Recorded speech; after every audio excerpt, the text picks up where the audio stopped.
Se você imaginar, esse prédio tem 70 anos e ele sempre foi um prédio monousuário. E a ideia era transformar esse prédio num prédio multiusuário. Além disso, era um prédio que tinha suas salinhas fechadas. E a nossa ideia sempre foi ter um espaço aberto, um open space. Então isso mudaria também o comportamento das pessoas, né? Então eu acho que esse recado inicial, essa conversa inicial com todos, a OMA captou muito bem. Acho que ela conseguiu entender exatamente as necessidades, trouxe um projeto, eu diria que audacioso em alguns pontos, isso conquistou os conselheiros. Se fosse 3D, muito das situações aqui poderiam ter demorado muito mais, o prazo poderia não ser cumprido. Eu acho que essa ideia de já vir com 3D, e quando não tinha a gente pedia, eles corriam para entregar, foi bem interessante. E eu acho que assim, ao longo isso não era possível prever ali no começo, mas assim, a gente percebeu que era uma empresa que estava aberta para nos ouvir e não era uma empresa que estava ali para impor. A primeira visita que a gente fez para o espaço estava totalmente diferente, né? A Melhoramentos já tinha esse prédio há um certo tempo, é um prédio histórico, tombado, e ele estava passando já por uma reforma de prédio, um retrofit. E a gente estava sendo uma das empresas participando da concorrência para ser selecionada para fazer a reforma da área interna do escritório da Melhoramentos.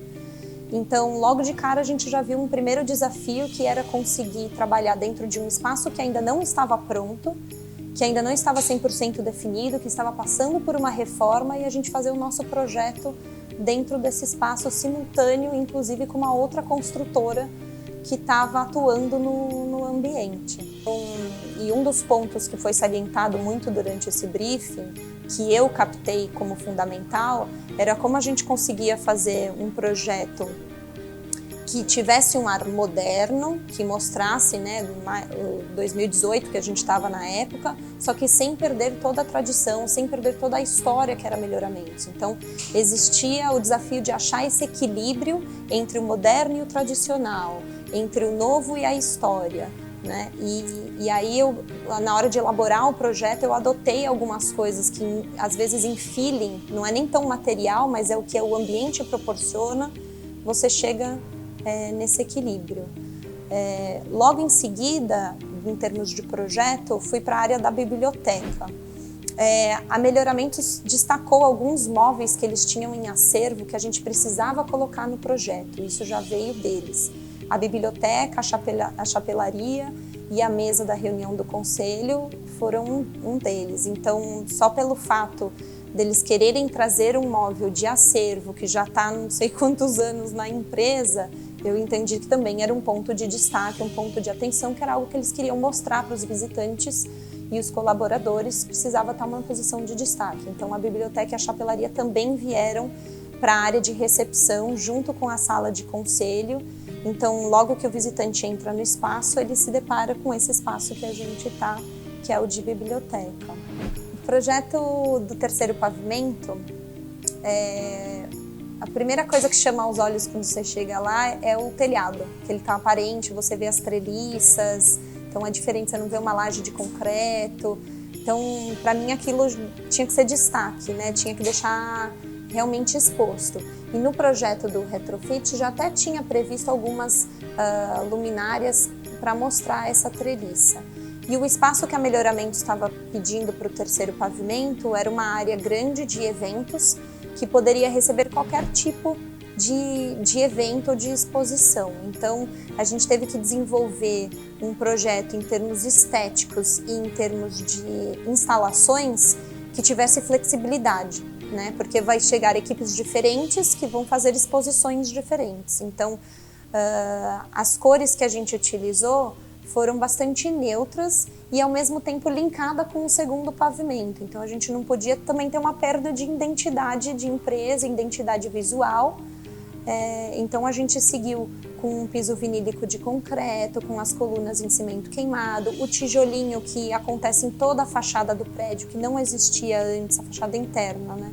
Que não existia antes, que foi algo que a gente colocou realmente no projeto. No segundo, a gente trouxe para o terceiro também.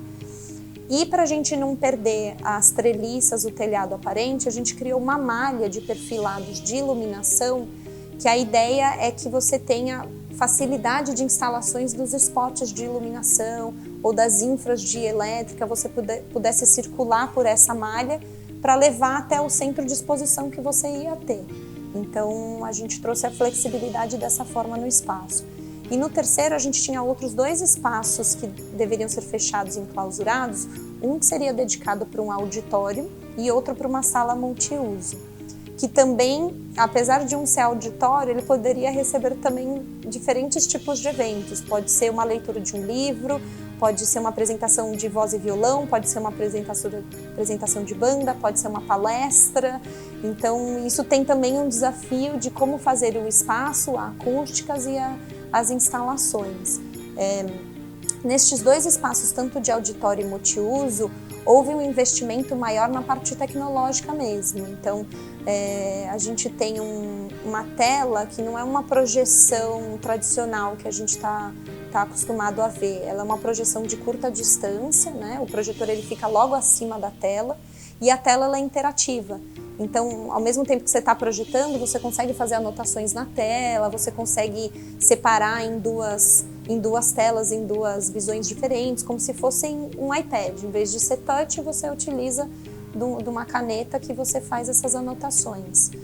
Tem todo um ambiente sonoro, uma automação de iluminação, você tem salas justamente de som para um técnico de som estar controlando aquela apresentação, aquela exposição de imagem, a sincronia, uma área de tradução, que acho que isso é algo que a Melhoramentos utilizava, ouviu em bastante palestras que eles participaram, então a gente tem uma salinha dedicada para tradutores, então quando está acontecendo uma palestra você tem um tradutor que pode ter o equipamento de áudio, né, acompanhando essa palestra simultânea. E para dar um toque diferente, não ser também um auditório tradicional, a gente estava sempre pensando em como trazer uma certa ousadia, uma estética, uma arquitetura diferente. Então vocês vão ver, o auditório ele não tem somente poltronas, chega uma parte que ele tem alguns sofazinhos mais gostosos de sentar, então a gente dividiu em 2 espaços. Ele é em nível, né? Você tem um palco no final, mas você tem uma área de sofás bem aconchegante, bem gostoso e depois algumas poltronas.